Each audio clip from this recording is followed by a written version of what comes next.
15 દિવસ પહેલા પણ એક ન્યૂઝ સાંભળેલા કે રાજકોટની અંદર લગ્નનું આયોજન કરીને બધા જતા રહ્યા, બ્રાહ્મણોએ ₹100 લગ્ન કર્યા બધી બહેનોને.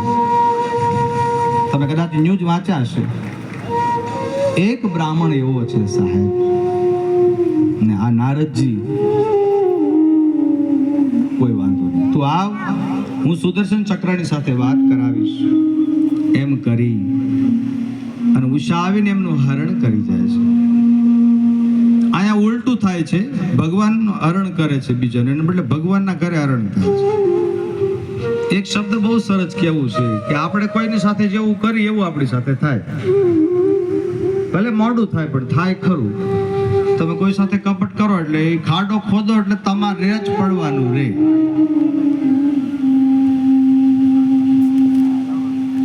તમે વિચાર કરો, એકનો એક દીકરો હોય ને તમે બહુ ચડાવો ને બહુ તમે એને કપટ શીખવાડો, અતિ વિષ પાવ એટલે એ વિષ તમારો દીકરો તમને જ પાય.